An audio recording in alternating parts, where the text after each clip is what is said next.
Abandoned frontier. The stars were cold, distant sentinels against the void as Captain Elena Reyes stood on the observation deck of the SSV Thunderchild. Earth's most advanced warship cut through space with predatory grace, its sleek obsidian hull absorbing, rather than reflecting the light of distant suns. The Thunderchild wasn't just a vessel, it was humanity's statement to the galaxy. We will not be ignored any longer. Status report. Elena called, her voice carrying the weight of command that had earned her this position at only 34. Lieutenant Commander Takashi appeared at her side, datapad in hand. All systems optimal, Captain. We'll reach the Arcturus outpost in 20 minutes. Elena nodded, her dark eyes fixed on the viewscreen where the Arcturus trading station orbited a rust-colored gas giant. The station should have been bustling with activity, a hub for 7 species from the Galactic Council. Instead, it hung silent in space, running on minimal power. Still no response to our hails, she asked. None, Captain. Communications Officer Farid confirmed from his station. And no emergency beacons either. It's as if they simply left. Elena's jaw tightened. This was the 3rd abandoned outpost they'd encountered in as many days. The Galactic Council had maintained these stations as part of their agreement with Earth, protection and technology, in exchange for resources and a promise that humans would remain within their designated sector. An agreement that had grown increasingly one-sided over the decades. Tactical analysis, Elena ordered. Security Chief Diane Chen stepped forward, her posture rigid with military precision. No signs of combat, Captain. No debris field, no radiation signatures, no weapon discharge residue. Scans indicate orderly evacuation approximately 72 hours ago. Just like the others, Elena murmured. The bridge fell silent. Everyone understood the implications. The mighty Galactic Council, comprising the 7 most advanced civilizations in the known galaxy, had withdrawn from this sector without warning, without notifying their human allies. Opinion. XO. Elena turned to her executive officer. Commander Marcus Santiago scratched his salt and pepper beard thoughtfully. 20 years her senior, he'd fought in the border wars when humanity had first pushed beyond their solar system. They're running from something, he said simply, and they didn't think we were worth warning. Elena nodded.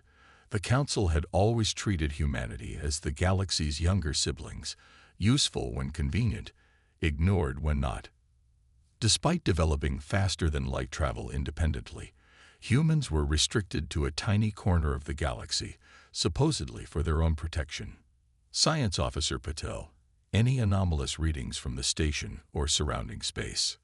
Dr. Anya Patel, brilliant and direct as always, consulted her instruments. Nothing significant on standard scans, Captain, but she hesitated, adjusting parameters on her console. There's something unusual in the quantum fluctuation patterns. Tiny ripples in space-time, growing stronger the further we look toward the galactic core. Before Elena could respond, the ship's eye spoke, its voice measured and calm. Captain, incoming transmission from Earth Central Command. Admiral Katri, Priority Alpha. The main view screen shifted to show Admiral Rowan Katri, Director of Earth Defense Forces. His normally composed features were tense. Captain Reyes, he began without preamble. We've lost contact with New Horizon Colony and 3 research outposts in the TOS CD system. Elena felt her blood chill. All of them, sir. All of them. 5 million people. The Admiral's voice remained level, but his eyes revealed the strain. Satellite imagery shows the colonies physically intact, but completely silent. No transmissions, no movement. The Council forces, Elena asked. Withdrawn. We've tried to contact their ambassadors, but they've suddenly become unavailable. The Admiral's expression hardened. However, we intercepted a transmission between Mixari vessels. They're evacuating the entire sector because of something they call the Harbingers. Santiago muttered a curse under his breath. The Nixari were the oldest Council species, mysterious and technologically superior even to their peers. New orders, Admiral. Elena asked, already suspecting the answer. Investigate and protect Earth interests. The Thunderchild is the only vessel we have that might stand against whatever sent the Council running. Catri's expression grew grim. Captain, this is need to know only. The Thunderchild carries certain capabilities that have not been disclosed to the Council. Elena exchanged glances with Santiago. The rumors were true then. Project Prometheus, sir, she asked quietly. Catri's face remained impassive. You are authorized to use all means necessary to protect human lives and interests. If you encounter hostile forces, you are cleared to engage. Earth Central. Out. The screen returned to the view of the abandoned station. For a moment, silence reigned on the bridge. Well, Santiago said finally, it seems we're about to earn our paychecks. Elena turned to her crew. Set course for Taw City. Maximum speed. And I want a full briefing on Project Prometheus in my ready room in 10 minutes. As the Thunderchild accelerated to FTL speeds, Elena studied the faces of her bridge crew. 200 of Earth's finest, serving aboard a ship that apparently harbored technology they weren't supposed to have. Technology powerful enough that Admiral Catri believed it could face down something that terrified even the Nixari. The briefing on Project Prometheus was succinct and stunning.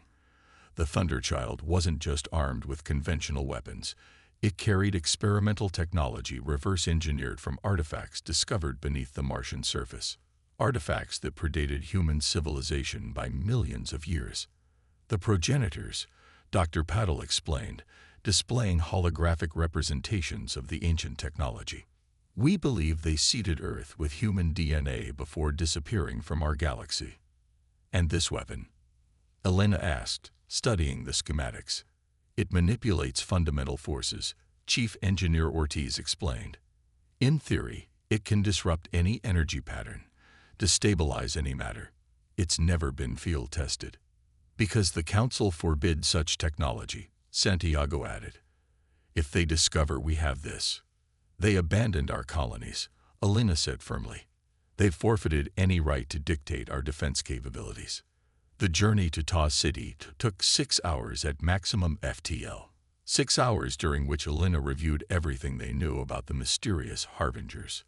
Almost nothing, and Project Prometheus, barely more.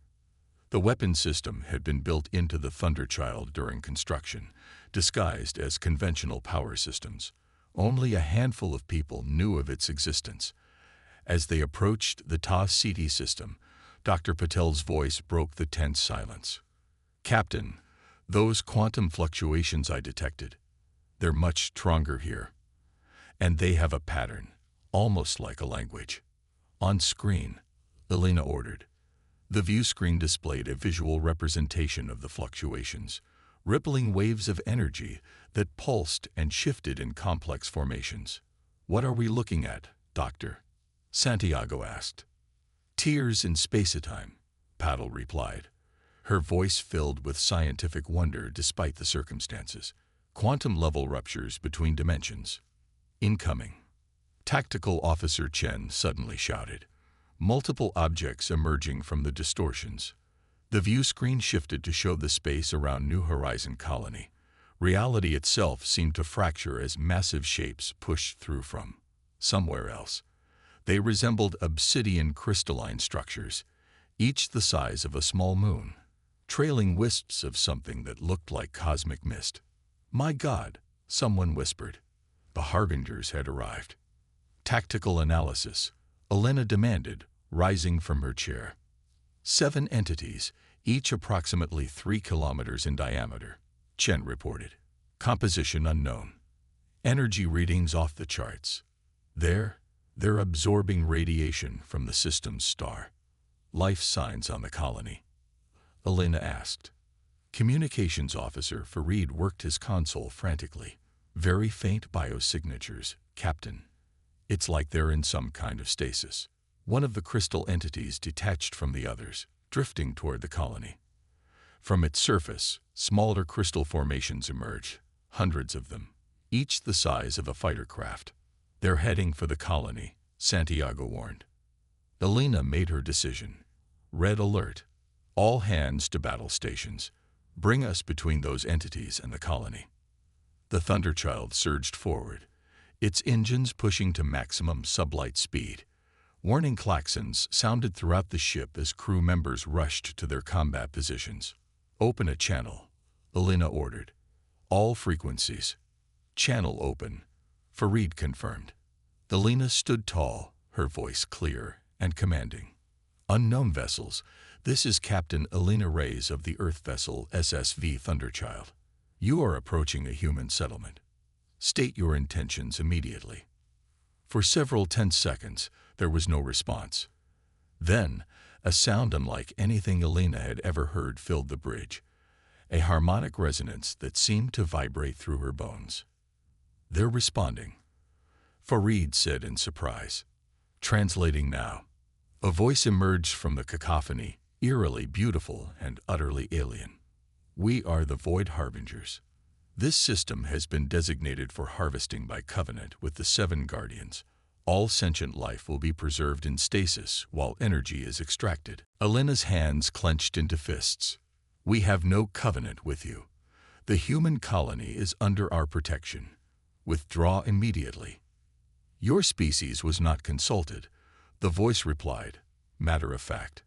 The Seven spoke for all biologically limited beings. The covenant is ancient and binding. Santiago leaned closer to Alina. The Seven Guardians. They must mean the council races. Alina felt cold fury building inside her. The council hadn't just abandoned them. They'd actively sacrificed human colonies to these entities. We do not recognize this covenant, Alina declared. The colony is under our protection. This is your final warning. The Harbinger's response was immediate. Biological entities do not issue warnings to us. You will be contained with the others. Beams of purple-black energy lanced out from the crystal formations, heading directly for the Thunderchild. Evasive maneuvers. Alina shouted. Shields at maximum. The Thunderchild twisted in space, its advanced propulsion systems responding instantly to navigation commands. Most of the energy beams missed, but 3 struck the ship's shields, which flared brilliant blue under the impact. Shields holding at 82%, Chen reported. But there's something strange. The beams aren't just impacting our shields, they're feeding on them somehow. Return fire, Alina ordered. Standard weapons only. Let's see what we're dealing with. The Thunderchild's conventional armaments, plasma cannons, quantum torpedoes, and particle beams, erupted toward the approaching crystal ships. The smaller formations shattered when struck directly, but the larger vessels seemed to absorb the attacks with minimal damage. Minimal effect on the larger structures, Chen reported.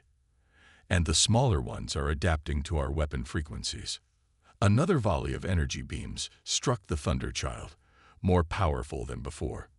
Shields at 63%, Chen announced. They're learning our defensive patterns. Alina exchanged glances with Santiago. The conventional approach wasn't working. Meanwhile, more crystal ships were emerging from the main structures. They're moving to surround us, Santiago warned. Alina made her decision. Initiate Project Prometheus. Target the lead entity. Chief Engineer Ortiz's voice came through the comms. Captain, the system is untested. The power requirements could overload our core. We're out of options, Chief, Alina replied. Do it. As the crew prepared the experimental weapon, the main view screen showed more Harbinger vessels approaching the colony. Whatever they planned to do to those 5 million colonists, Alina had no intention of letting it happen. Prometheus system coming online, Ortiz reported. Power levels rising. The lights on the bridge dimmed momentarily as energy was diverted to the ancient weapon. The ship's hull began to vibrate slightly as power built up in systems that had never been activated before. Captain, Dr. Patel called out suddenly. I'm detecting a reaction from the Harbingers. There, they recognized the energy signature we're generating. On the screen, the crystal entities had stopped their advance. The harmonic resonance returned, this time filled with something that sounded almost like alarm. You possess the light of the fallen ones. The translation came through. This is forbidden technology. Elena stood firm. This is the last warning. Withdraw from this system immediately. You cannot be permitted to wield such power. The Harbinger responded. All vessels, priority override. The humans must not be allowed to activate the light. All the crystal ships suddenly changed course, converging on the Thunderchild with terrifying speed. They're making a suicide run, Santiago shouted. Prometheus ready to fire, Ortiz reported. Elena took a deep breath. Fire. For a heartbeat, nothing seemed to happen. Then, from within the Thunderchild, a pulse of brilliant white-gold energy erupted outward in a perfect sphere. Where it touched the crystal ships, they simply stopped. Not destroyed, not damaged, but frozen in space, the strange energy that powered them suddenly extinguished. The wave continued outward until it reached the main Harbinger entities.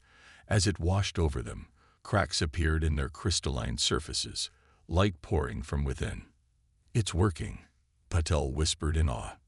The largest entity, still partially intact, sent one final transmission. How do you possess the light? You cannot comprehend its power or purpose. The progenitors were destroyed for this very arrogance. Before Elena could respond, the remaining Harbingers shattered into countless fragments, their energy signatures fading to nothing. The bridge fell silent as the crew tried to process what had just happened. Diagnostics ran across multiple screens as systems recovered from the massive energy expenditure. Colony status, Elena asked finally. Life signs stabilizing, Farid reported with relief. Whatever stasis effect the Harbingers implemented appears to be dissipating. We're receiving communications from the surface now. Elena nodded, but her mind was racing with questions. The Harbingers had recognized their weapon. They had spoken of progenitors, the same ancient race that had apparently left technology on Mars. Captain, Santiago said quietly, when the Council finds out what just happened, they already know, Dr. Patel interrupted, looking up from her console. I'm detecting quantum communications activating throughout the system. Monitoring, boys. The Council was watching. Elena's expression hardened. Good. Then they know what happens when they abandon humanity. She turned to her communications officer. Contact Earth Central Command. Tell Admiral Khetri that the threat has been neutralized, but we need to talk about the progenitors, the Harbingers, and exactly what the Council has been hiding from us. As the Thunderchild moved to assist the recovering colony, Elena stared at the drifting remnants of the Harbingers. Humanity had just been thrown into a game that had been playing out for millions of years, a game where they were never meant to be more than pawns. That was about to change. Humanity stands alone. The aftermath of the Harbinger encounter brought no peace to the crew of the Thunderchild. Within hours of their victory, long-range sensors detected multiple ships dropping out of FTL at the edge of the Tav CD system. Council vessels, heavily armed, and moving with clear purpose. 7 ships, Tactical Officer Chen reported. 2 Nexari dreadnoughts, 3 K-Theri cruisers, a Valeri science vessel, and, that's odd, a diplomatic ship from the Elmirians. Elena frowned. The Elmirians were the youngest council race, only admitted 50 years ago. They had always been the most sympathetic to humans. They're hailing us, Captain, Communications Officer Farid announced. Priority channel. On screen, Elena ordered, straightening her uniform jacket. The view screen filled with the image of High Archon Severa of the Nexari, her translucent, opalescent skin, and 4 glowing eyes marking her as one of the most ancient species in the galaxy. Flanking her were representatives from the other council races, their expressions ranging from hostile to curious. Captain Reyes. Severa began, her voice melodic yet cold. Your vessel will power down all weapons systems and prepare for inspection. You have violated the Council's technology restrictions by deploying forbidden weaponry. Elena kept her face neutral. High Archon, my ship was defending a human colony from hostile entities. that the Council apparently has a covenant with. We acted in self-defense after the Council forces abandoned our sector without warning. The arrangements with the Harbingers are not your concern, snarled Ambassador Clore of the Kitheri, his scaled face contorted with anger. They are necessary for the stability of the galaxy. Necessary? Elena's voice hardened. They put 5 million of our people in stasis without consent. What exactly were they planning to do with them? The stasis is temporary, explained Delegate Sora of the Volari, her wispy form shifting nervously. The Harbingers harvest excess stellar energy from systems. The biological component is preserved during the process. Preserved for how long? Elena demanded. And why wasn't Earth informed of this arrangement? Your species is too young to understand the complexities of galactic governance. Severa stated dismissively. The Council acts in the best interests of all sentient life. Except when it doesn't, came a new voice. The Elmurian representative, Ambassador Thala, stepped forward. Unlike the others, her expression held sympathy. We have been monitoring the situation. The withdrawal of Council forces from human-occupied systems was deliberate. The sacrifice of human colonies was deemed acceptable losses. Murmurs of disapproval came from the other Council members. But Thala continued. The Harbinger cycle has accelerated in recent centuries. More systems are required for their harvesting. The Council voted to designate human systems as harvest zones to protect their own territories. Elena felt a cold rage building inside her. You sacrificed us. It was the logical choice. Tivera replied without remorse. Now you will surrender your vessel for inspection. The technology you have deployed is restricted under Article 7 of the Galactic Charter. Before Elena could respond, her tactical officer whispered urgently, Captain, I've analyzed their fleet formation. They're positioned for a tactical strike. Elena made a subtle hand gesture, signaling to prepare defensive systems. The Thunderchild will not be surrendered, High Archon. Earth was not consulted about the Harbinger Covenant, nor were we signatories to Article 7 of your charter. We acted to protect our people, as is our right. Severa's glowing eyes narrowed. You do not have a choice, Captain. The technology you possess is derived from the progenitors. It cannot be allowed to remain in human hands. Elena's suspicions were confirmed. So you know about the Mars artifacts. We have known about your discovery for decades. Severa replied.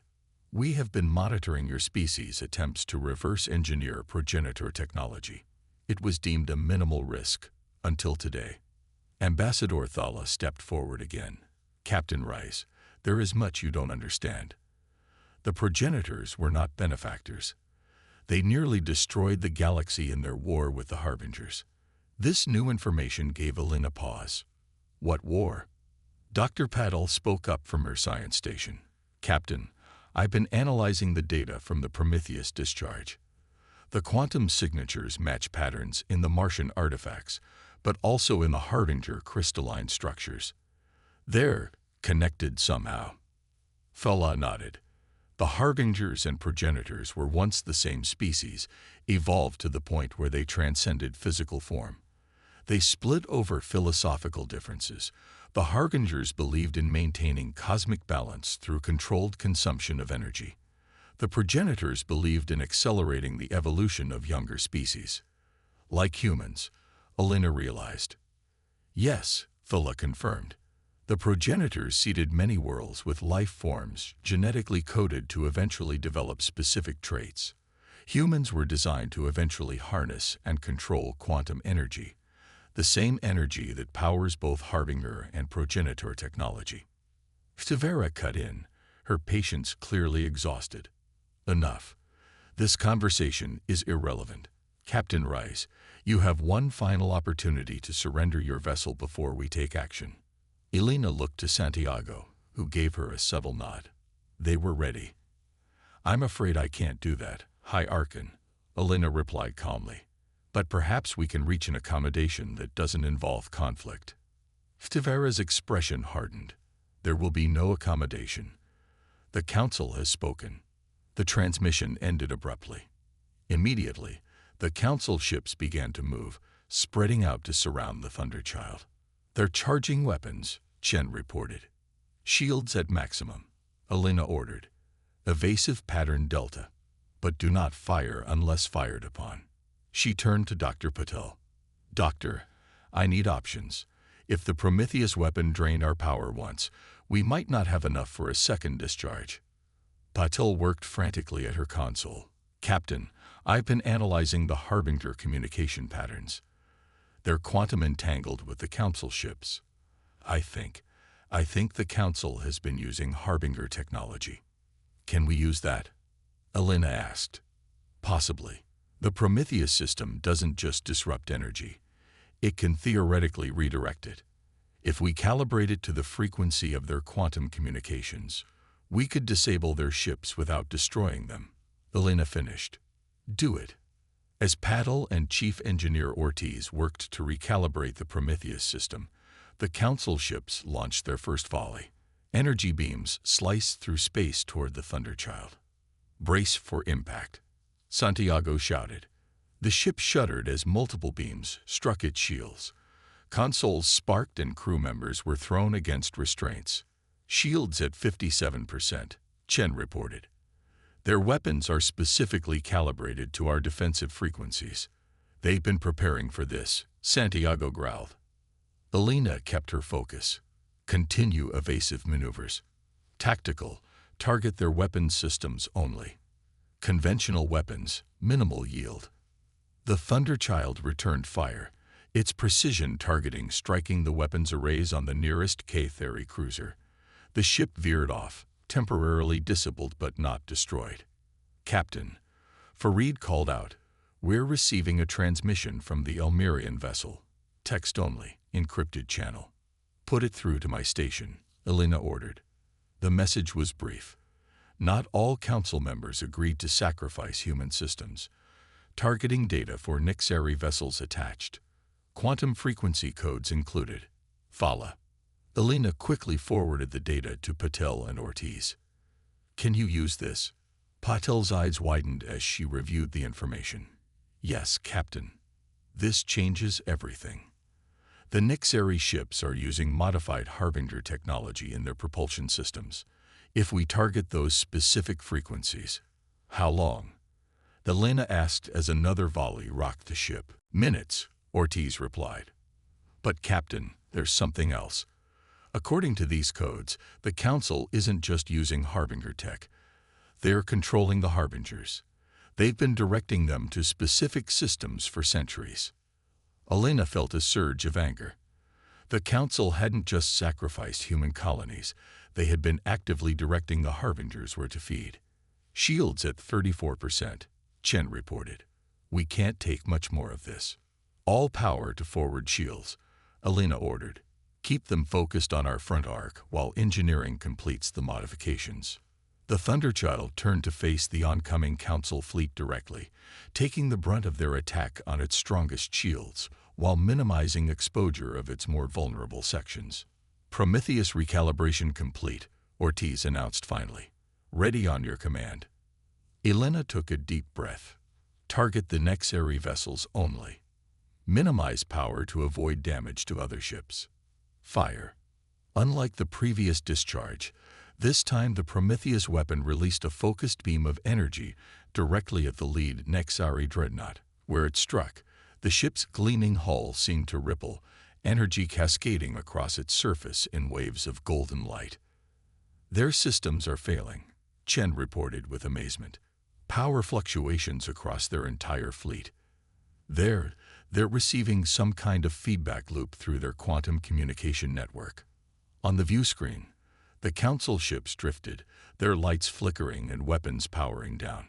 "Open a channel," Elena ordered. "All Council vessels." When the connection was established, Elena stood tall. "This is Captain Reyes. As you can see, we could have disabled your entire fleet. Instead, we chose restraint. I suggest you do the same." After a moment, Ambassador Thala's face appeared on screen. Behind her, chaos reigned on the Elmirian bridge as they struggled to assist the other vessels. "Captain Reyes, Thala said urgently. What you've done is unprecedented. The quantum network that links council technology has been disrupted across multiple sectors. Good, Elena replied firmly. Perhaps now you'll be more transparent about your dealings with the Harbingers and your intentions toward Earth. Before Thala could respond, High Archon Severa pushed into view, her normally composed features twisted with fury. You fools, she hissed. You have no idea what you've done. The network doesn't just link our ships. It contains the Harbingers. Without it, as if summoned by her words, space itself seemed to tear open at multiple points throughout the system. Massive crystalline structures began to emerge, dozens of them, far more than the Thunderchild had faced before. The containment protocols. Severa whispered, horror evident in her voice. They're all failing. Understanding dawned on Elena. You weren't just directing them where to feed. You were containing them. Thala nodded grimly. The Covenant was the only way to keep them in check. The Harbingers are ancient, powerful. The Council has spent millennia developing technology to control when and where they could manifest. And now they're free, Santiago said, watching as more rifts opened across the system. Elena made a swift decision. Ambassador Thala, High Archon, I propose an immediate alliance. Whatever grievances exist between us, they pale compared to the threat we now face together. Severa seemed ready to refuse, but Thala spoke first. We accept, Captain. The Council's ships will need time to recover, but we can provide you with the quantum frequency data for all known Harbinger entities. And we have a weapon that affects them, Elena added. Dr. Patel, can the Prometheus system be modified to close those spatial rifts? Patel studied the incoming Council data intently. Theoretically, yes. The progenitor technology was designed to counter Harbinger manifestation. But, Captain, it would require channeling power from multiple vessels simultaneously. Then that's what we'll do, Elena decided. She turned back to the view screen. High Archon, I need your ships to link their power systems with the Thunderchild. Together, we might generate enough energy to seal the rifts and contain the Harbingers. For a long moment, Severa said nothing. Then, with obvious reluctance, she nodded. We have no choice. The protocols that took centuries to develop are collapsing. Without immediate action, the Harbingers will spread throughout the galaxy unchecked. Over the next hour, as more Harbinger entities emerged from the rifts, the Thunderchild's engineers worked frantically alongside Council technicians to create a linked power system. The human ship's Prometheus weapon would serve as the focal point, while the Council vessels provided the massive energy required. Captain, Dr. Patel said hesitantly as they finalized preparations, there's something you should know. According to the progenitor data from Mars, humans weren't just designed to harness quantum energy. What do you mean? Elena asked. We were designed to replace the progenitors, Patel explained, to evolve to the point where we could maintain the cosmic balance they once upheld. That's why the Council has kept us contained. They feared what we might become. Elena processed this revelation, understanding finally dawning about humanity's place in the cosmic order. Then perhaps it's time we started fulfilling our purpose.